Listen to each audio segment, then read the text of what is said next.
Welcome back to the Greatest Storyteller podcast. I'm your narrator, Omari. Today's story is titled Dating King Pharaoh. So I've been on every dating app that you can think of. I've been on Christian dating apps, interracial dating apps, black dating apps, kinky dating apps. I've just been apping. And initially, I had entertained dating apps, at least more seriously, during COVID.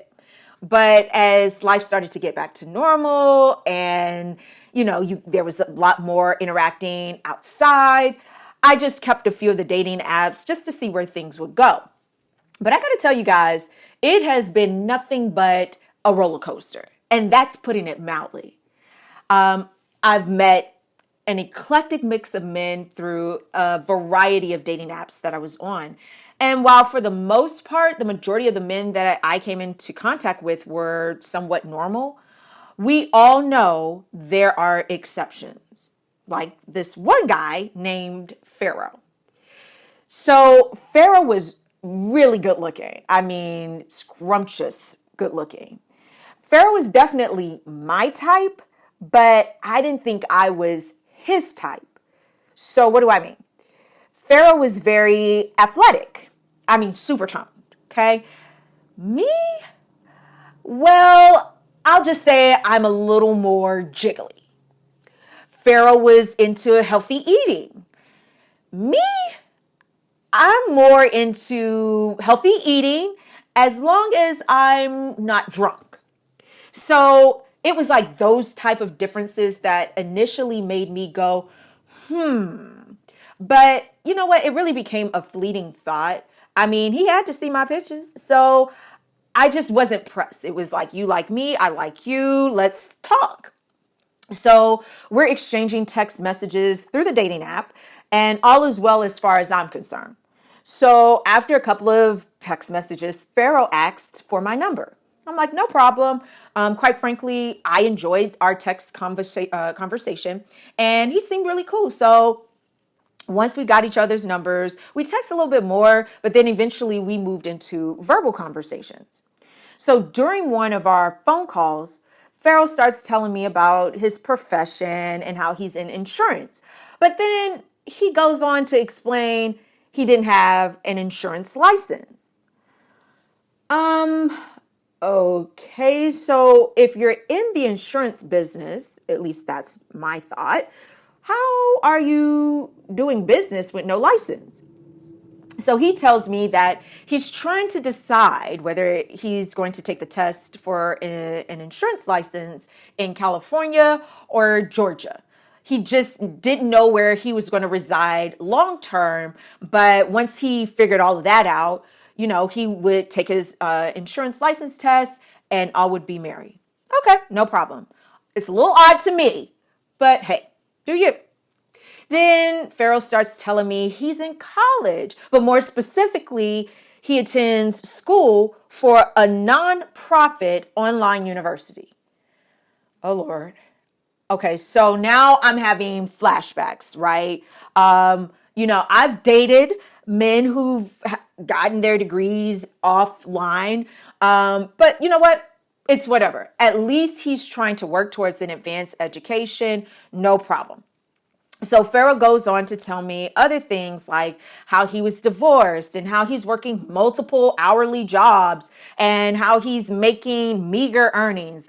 He just kept emphasizing that he's just an average guy looking for a woman to love him for him. Okay. I mean, that's fine and all, but I was still personally tussling with the fact that Pharaoh didn't know where he wanted to live long term. Like all that other stuff wasn't a big deal to me. I just wanted to make sure, wherever he settled, he understood where I'm at my life at that point. I was settled. I had no desire to move to another state, and I was not going to entertain a long distance relationship. Okay. So Pharaoh starts grilling me about what I do and where did I get my education, and do I really think I'm a high value woman? Oh, okay.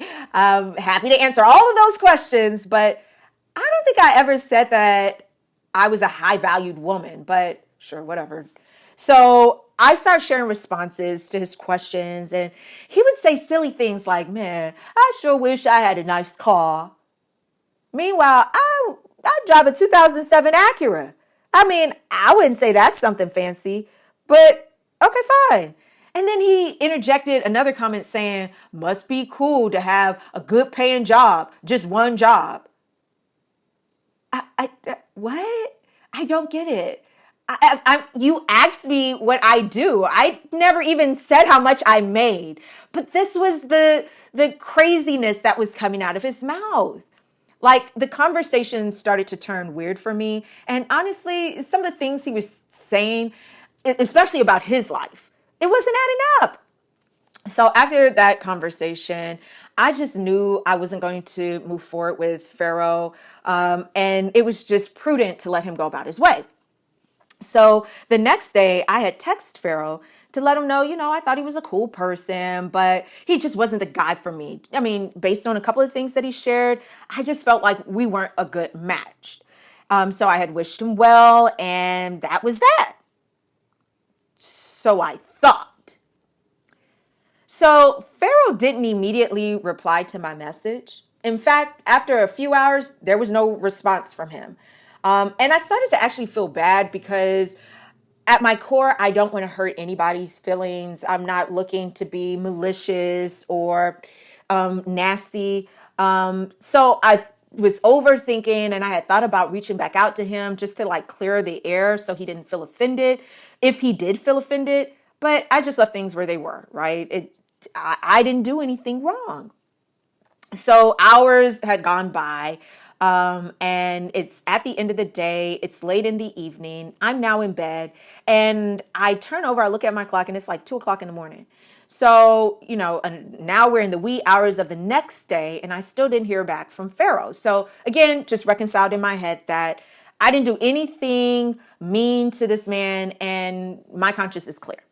So in bed, 2:00 in the morning, looking at random stuff on YouTube. And then all of a sudden, I get this text message, and it's from Pharaoh. So I open the text message, and it reads, you think you know me, but you have no idea. And then the message was accompanied by a laughing Joker meme. Now, I know for some women, that sort of a message would have been alarming to the point of fear. But for me, my energy was, what's up? Yeah, I'm ready for war. Like, you got the wrong chick. You don't scare me. So where's this energy coming from? So Pharaoh is now sending a host of text messages. I mean, they were coming back to back to back to the point where I didn't have enough time to respond. And one of the messages read, I'm King Dingaling, bitch. And then another one said, oh, you thought I was poor and didn't have anything. You thought wrong, hoe. Wait, hold on. What did I deserve to be? What did I do to deserve being called out my name? I'm not a hoe. So then this man starts sending me pictures of what I guess was his homes with an S, a BMW that I guess was his. And then he starts sending me several pictures of him and this woman together at different events. And then a follow-up message came through, and it said, see, this is my girlfriend who's in shape. Wait now. Okay, that's it, you motherfucker. This is where I draw the line, you nutty bitch. I am proud to be jiggly. Don't worry about it, okay? I'm gathering myself. I'm fuming, but like he needs to know where I'm at. So I replied to his message, and I simply asked, why did you go through all of that trouble to communicate with me?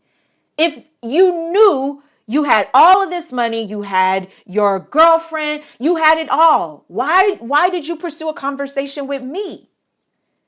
And he said, this was all an experiment. I just wanted to see if you would date an average man, even though I knew I wasn't average. Okay. I could have said a lot of things in that moment, but it just was easier to say, I wish you all the best. And that's what I did. I told him not to reach back out, and that was that. So, the moral of the story is stay off paid dating apps. I want y'all to know I paid $49.99 for at least 3 months straight, thinking, oh, I'm paying for a subscription. This is going to eliminate all the crazies. I was wrong. What I paid for an unsolicited invitation to a dating experiment that I felt in the eyes of King Dingling. And you want to know the funny thing about it? I wasn't even turned off by his humble earnings or respectable career, which were all lies, by the way. I was turned off by what appeared to be confused responses and his vacillation on whether he would live in California or Georgia. But see, Pharaoh was so vested in his stupid little experiment that he missed my truth in telling all of his lies. And that was his failure. But what do I know? Thanks for listening. Share your thoughts on this story. Also, be sure to check out some of the other great stories on the Greatest Storyteller podcast.